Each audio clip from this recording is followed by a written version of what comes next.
For over 6 months, hundreds of thousands of Belarusians have taken to the streets to protest the regime of Alexander Lukashenko after falsified elections gave him an unprecedented 6th term. Since then, Belarusians have endured police brutality, arbitrary imprisonment, and torture just for speaking out in favor of freedom and democracy. According to the Human Rights Center of Yasna, in 2020, more than 33,000 individuals were detained, more than 1,000 cases of torture were documented, and at least 7 people were killed since the beginning of the protests. And despite all of this, the democracy movement in Belarus remains strong. One of the most recent successes of the democracy movement has been the pressure put on sporting organizations to deny Lukashenko the opportunity to use athletics to whitewash the crimes of his regime. Dictatorships often use professional sports to give their governments the appearance of stability, normalcy, and calm. Athletic success and positive media coverage can help dictatorships maintain international legitimacy and cover up brutal events at home. However, thanks to the work of organizations like the Belarus Sports Solidarity Foundation and the engagement of Belarusians all over the world, in the past several months, numerous athletic events, including the Ice Hockey World Championships, have been moved away from Belarus, while the International Olympics Committee has suspended the Belarusian National Olympics Committee from participating in the 2021 Tokyo Olympics. These important victories have fueled the Belarusian democracy movement by denying the Lukashenko regime legitimacy and propaganda opportunities. Welcome to Dissidents and Dictators, a series of conversations by the Human Rights Foundation dedicated to exposing and challenging authoritarianism around the world.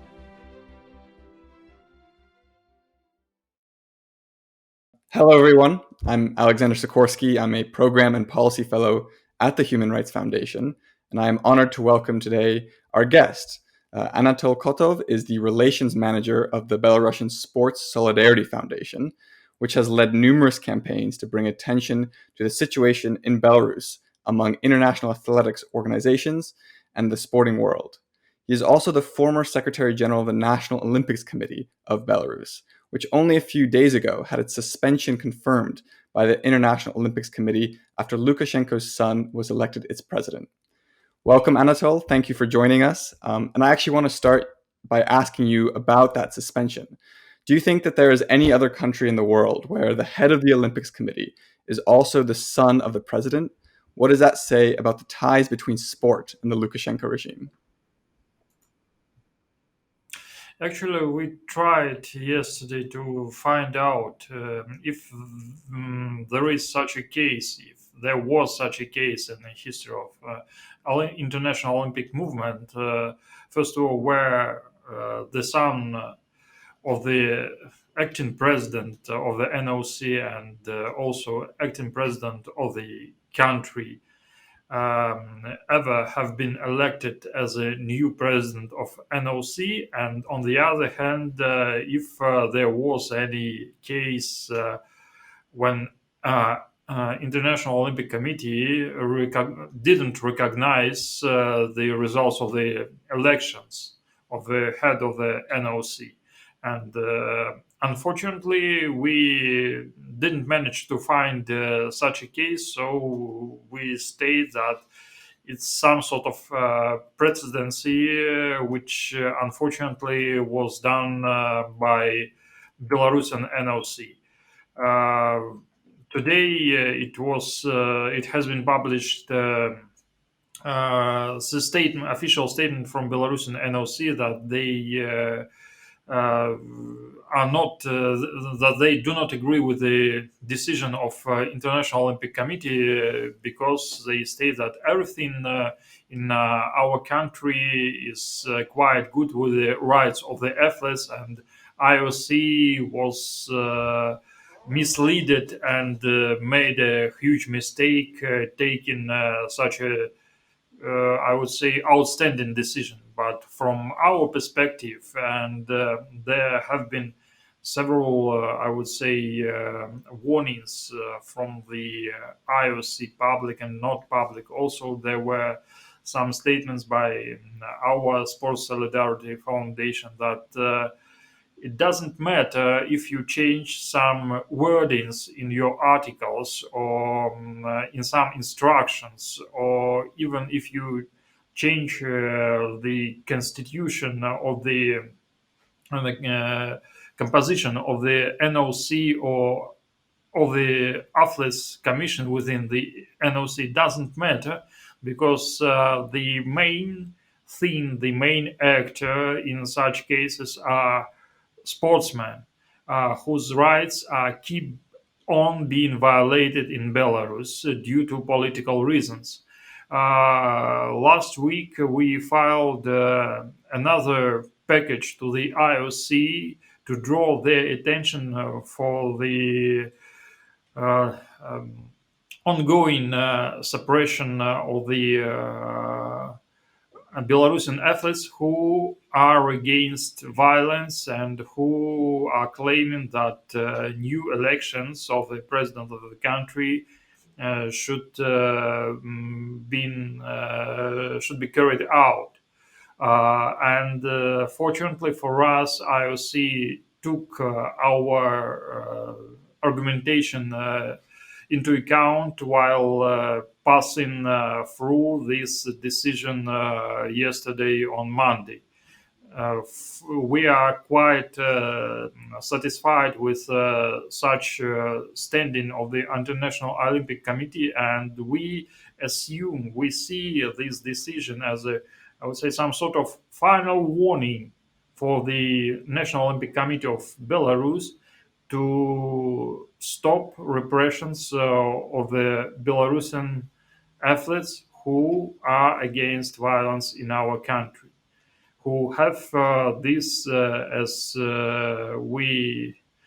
actually government and Belarusian NOC says, who have different opinion on what is going on in the country and in Belarusian sports particularly. But I find it very interesting that there's such a unique situation in Belarus where the president's son is on the Olympic Committee, and that the regime is so closely involved in the planning of the Olympics and all of these sporting events.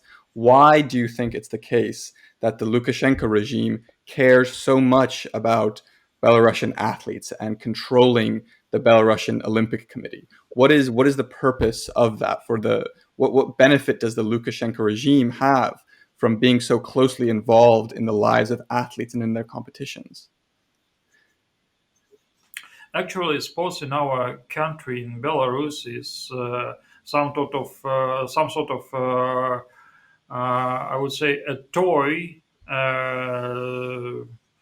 in the hands of Lukashenko's propaganda, because it has been difficult to say something positive about Belarus in the past, and actually, due to these cases of human rights violations and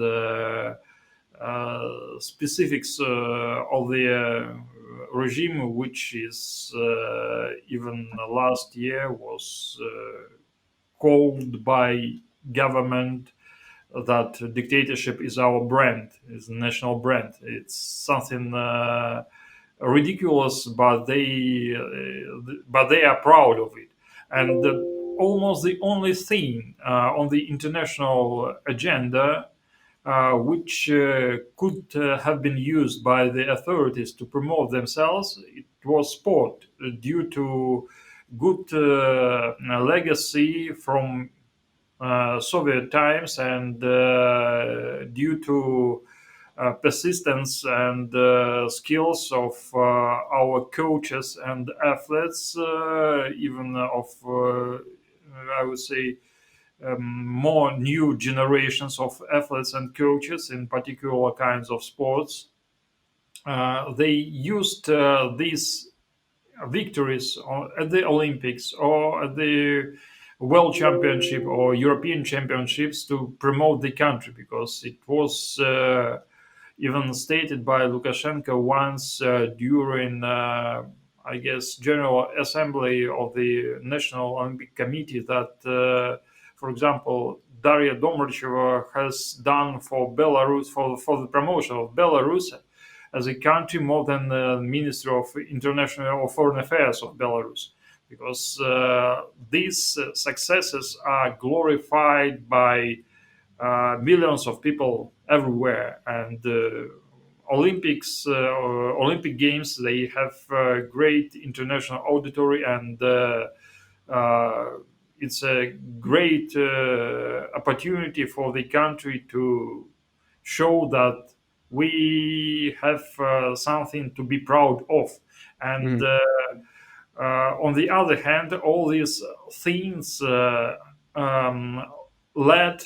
to the fact that Lukashenko privatized all these successes, that the only I would say man, the only creature in our country for our athletes to be grateful for these successes, for their victories, it's Lukashenko. That's why it's quite painful for him to realize the ongoing situation in the country. Then prominent athletes from Belarus are saying that they are not that they do not agree with what is going on in the country, and as I said, in sports particularly, that it's really unacceptable then people are tortured and killed in the streets for some purpose, and this purpose everybody knows that it's just preserving of the of staying him in power, and that's all. It's not about good for all Belarusian people. It's just about his own authority, his own power, and that's it. Finish. So he is quite disappointed. He with the fact that he claims and now national different media, which are some sort of which are actually not some sort of, which are propaganda in our country, they blame those athletes who disagree with Lukashenko and Ministry of Sports and the National Olympic Committee of Belarus to be traitors, because they traded him personally. Right. They And betrayed him personally, yeah. do you think that, so I know that the 2021 Tokyo Olympics are coming up this year, and then in next year there's the 2022 Winter Olympics in Beijing.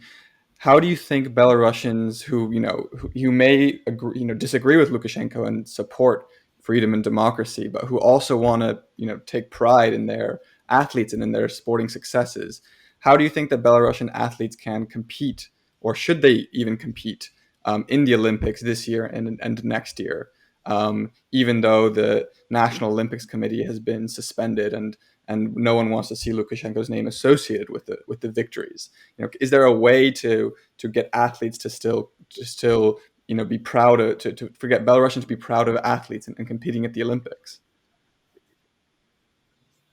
Actually, there are, I would say, two separate things in your question. First is whether these athletes should take part or should have a chance to compete during the Olympics this year and also next year. To my personal mind, it will be uh, a big mistake if we deprive them from the chance to participate, because for the athlete, for the top athlete, it's a question of their, I would say, dreams and of their life even, yeah. So to my mind, they should have a chance to participate, and they should participate in the Olympics if, of course, they qualify due to different standards in different kinds of sports. But on the other hand, now our state machine state authority are trying to do two very contradictory things at the same time. On the other hand, on the one hand, they try to be good before the face of the International Olympic Committee, and they keep on saying that everybody who qualifies will participate, uh, despite his political or social views or position. On the other hand, we see and we trying to present all these cases to the attention of the International Olympic Committees. They are depriving athletes with different position from, I would say, comfortable facilities, from the comfortable conditions to train in order to have a chance to qualify. So it's not about that. I don't say. I would say athlete A has qualified, and then somebody, I don't know, Minister of Sports or National Olympic Committee will decide that he won't go to the Olympics because it's vivid. It could bring to total disrepute these pretty statements that everything is good in Belarusian sports and everybody who qualifies goes to the Olympics. On the other hand, they try to hide this thing that those who still have a chance to qualify, and if they have different position, they are being deprived of good conditions to train in order to have chances to qualify. And here comes the task of the Belarusian Sports Solidarity Foundation to help to assist those who are being deprived from the facilities to train in order to qualify, in order to go to the Olympics.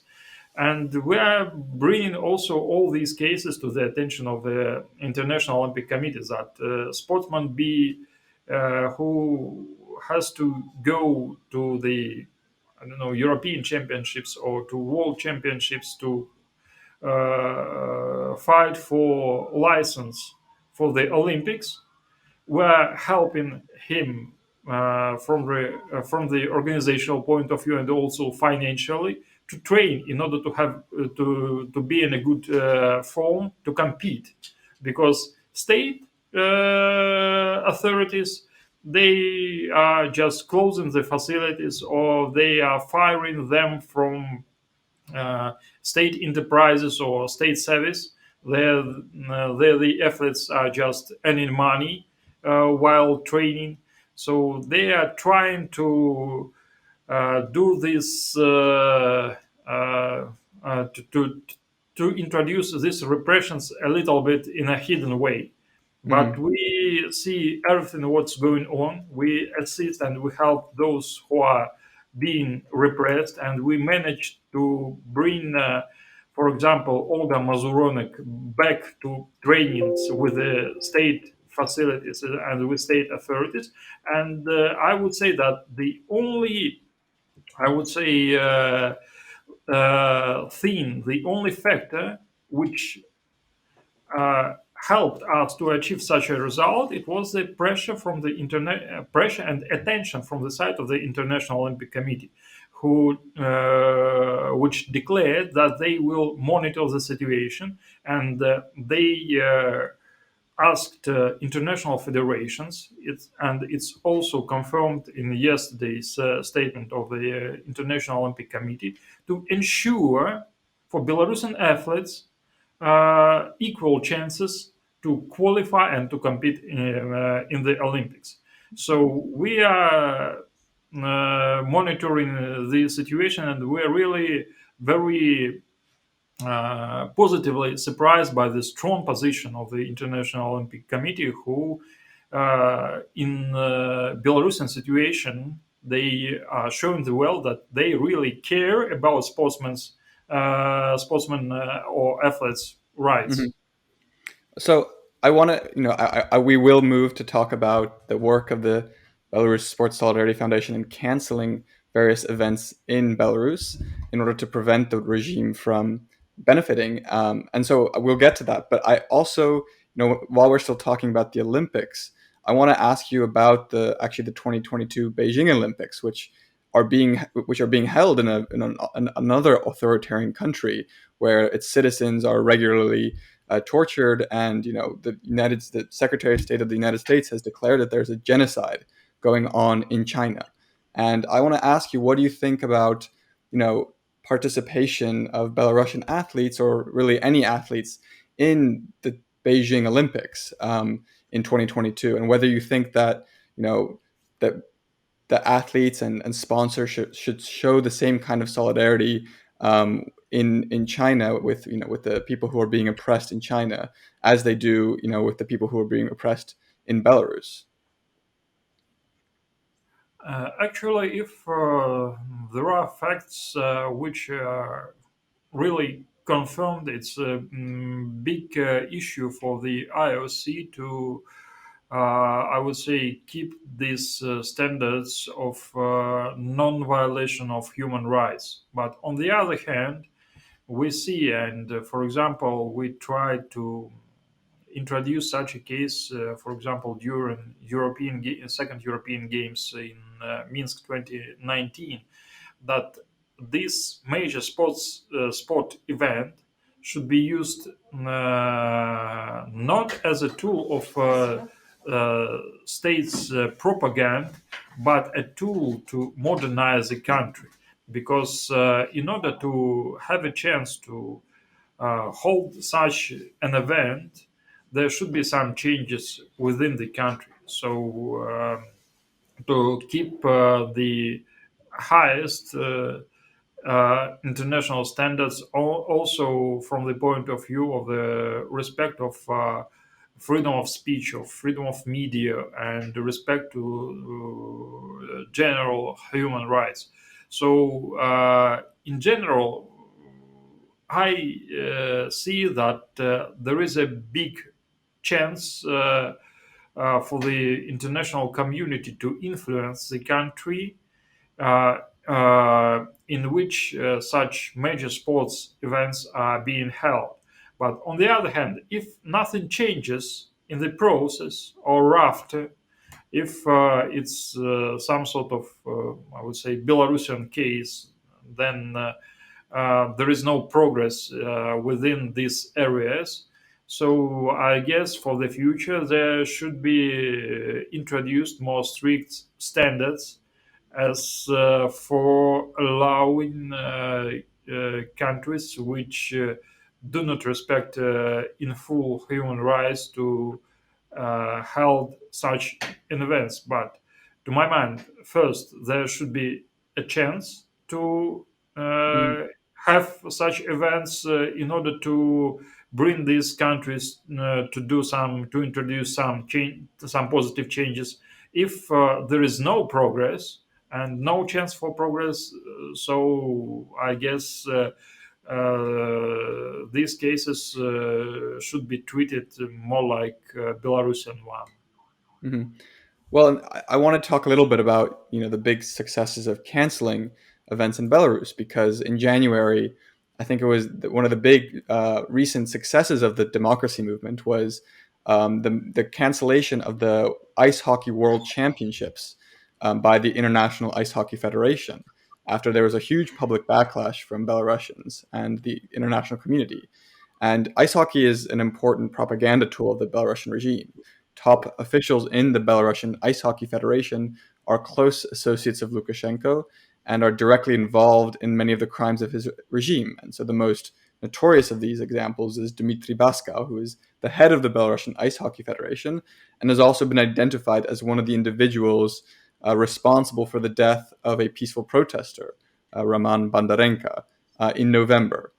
And so, the organization, the Belarus Sports Solidarity Foundation, organized a campaign and wrote a letter, and prominent Belarusian athletes like Elena Leochanka also contributed to this campaign to convince the Ice Hockey Federation to move this event away from Belarus, and you were successful. And so, can you explain a little bit why it's so important for events to move? And you just mentioned that if a regime changes, the events can go ahead even if the regime is not perfect. But in this case, you were very definitely did not want the event to go ahead in Belarus. So can you tell us a little bit about how that happened and why that's the case? Actually, it's even not a secret now because even the head of the International Ice Hockey Federation, René Fazel, told about this that he tried to reach some deal with Lukashenko in December in order to, for example, to make an exchange of the release of the political prisoners in Belarus for hosting the ice hockey championship this year 2021.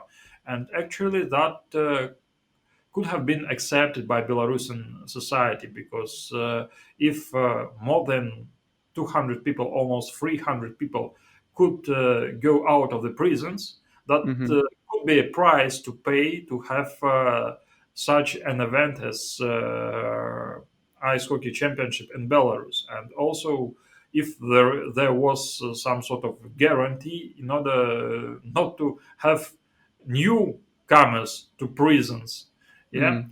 But unfortunately, René Fazel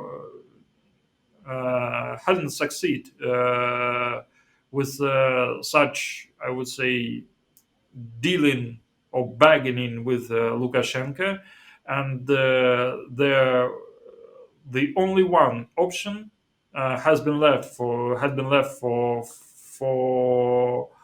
Belarusian Sports Solidarity Foundation, for Belarusian opposition, for Belarusian diasporas all over the world, just to have a strong position to cancel this event in Belarus, because this is quite situation. This is quite situation which I tried to describe earlier. If we see no chance for some Mm. positive changes, then uh, it makes no sense to give a tool for propaganda to the regime. So the campaign was quite successful, and it's not the success of the, I would say, Belarusian Sports Solidarity Foundation alone. No, it was huge and joint job of our institutions, of prominent sportsmen in Belarus, of Belarusian diasporas all over the world, and also we are quite thankful for the politicians, Belarusian, who supported our position. I'm speaking here about Paul Latushka and Svetlana Tikhanovskaya and others who joined this campaign of cancellation of this event in Belarus. And we are quite thankful for the sponsors of International Ice Hockey Federation that some of them, not everybody, but three, it was enough to show that their uh, advertisement policy, their marketing policy, their business policy is consistent with the non-violation of human rights. So this was a big campaign, several months of joint efforts in order to get this toy out of the hands of the Lukashenko. And so, why is ice hockey in particular so important to Lukashenko? I mean, I remember the images of him meeting Rene Fassel, who was the president of the International Ice Hockey Federation, and they seemed to be very close friends, and they joked together and they laughed together. And it seemed as if he has a very, there's these close associates of Lukashenko who are on the, who help run the Ice Hockey Federation in Belarus. And so, is there a symbolic reason why ice hockey is so important to Lukashenko? Lukashenko is a fan of the ice hockey. He's playing ice hockey main I would say, and the main deals in Belarus are being reached within the ice hockey ring. So he's a fan of this kind of sport, and I guess at this moment it's one of two or three uh, sports where we have good of team sports where we have some chances to get result which is higher than average. The rest are the women's in basketball, and Lukashenko is not fan of the basketball. Hmm. Or we have now some progress in handball, but Lukashenko is also not a fan of the handball. Ice hockey, I guess it's second after football, very popular kind of sport in the world. So these are two factors. First is that Lukashenko likes ice hockey himself. He is keen on this sport, and the second that it's very popular. And if Belarus succeeds on the international arena, it's also very, I would say, good for Lukashenko's personal mood, and on the other hand, for the Belarusian propaganda itself to Hmm. promote. It's very easy to promote such a success. Such a success.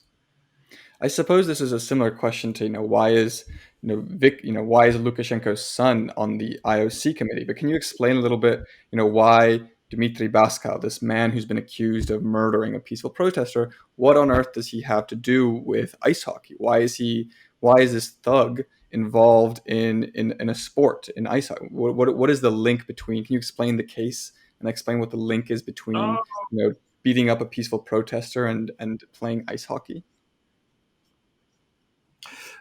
Actually, it's quite difficult to find a direct linkage between these two facts. But first of all, Dmitry Baskov used to be a coach uh,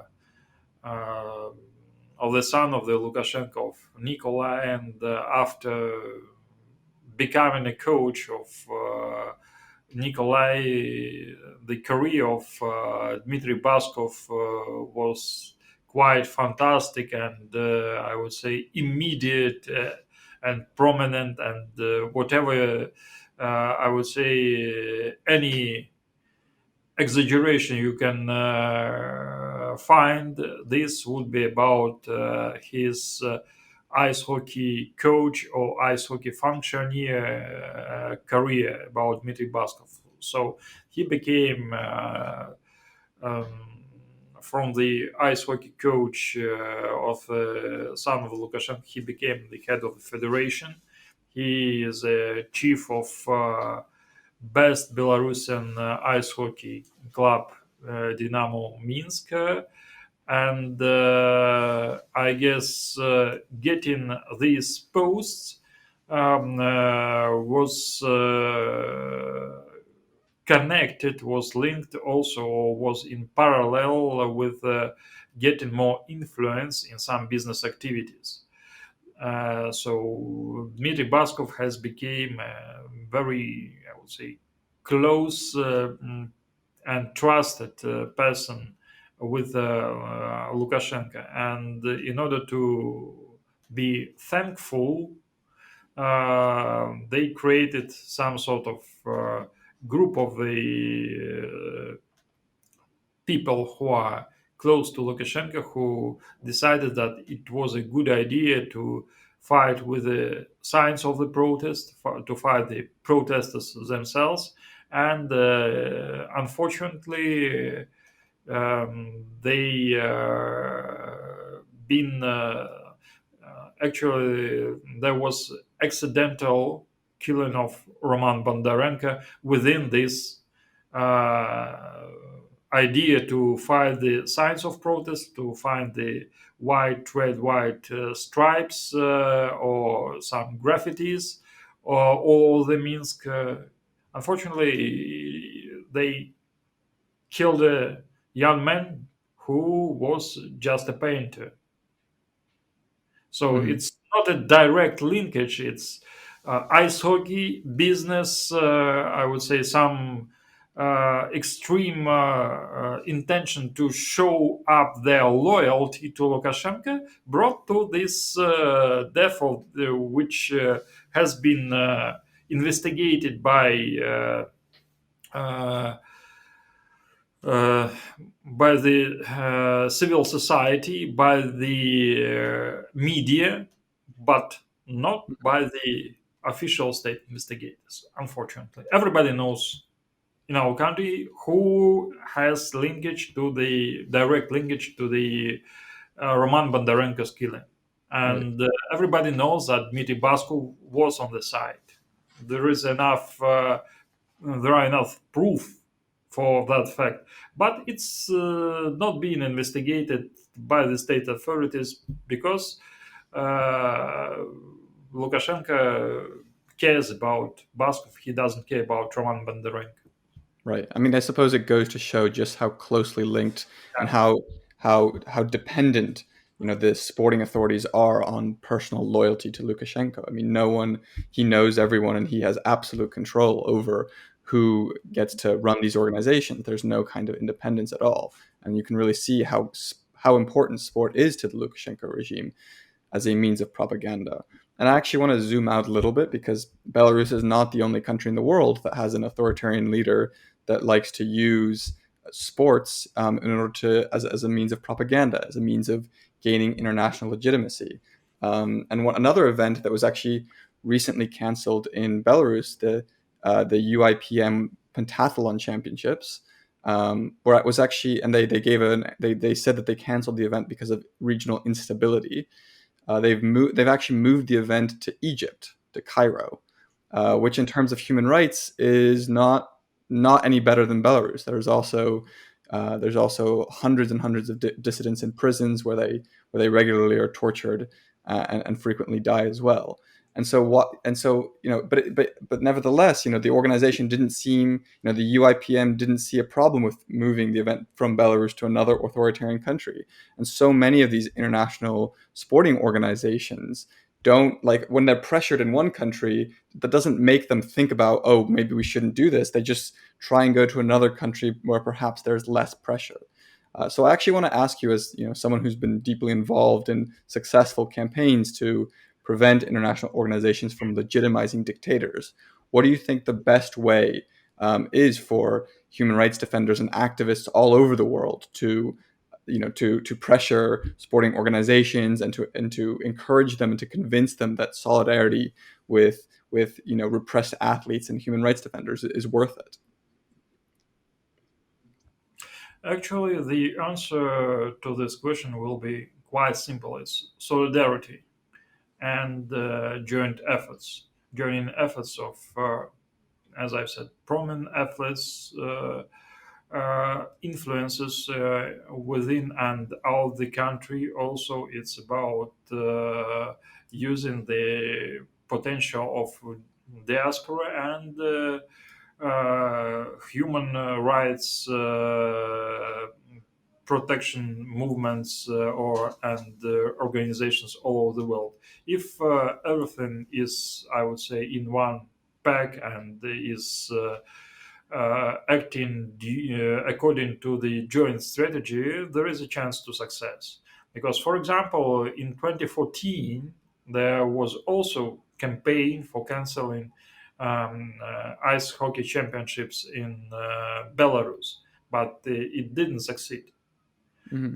because of the fact that not everybody was sure that or convinced, or I would say uh, not everybody was united in these efforts to not to let to the dictatorship to use their sport event as a tool of propaganda. But on the other hand, in 2014 there have been, I would say, some sort of progress in human rights in Belarus after World Championship because. Uh,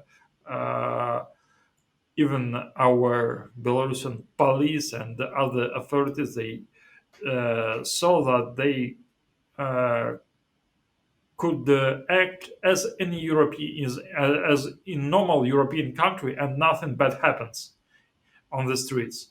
But unfortunately, this process of liberalization was not consistent, and it led us to 2020, actually, where everybody saw that it's only about cruelty and dictatorship in our country.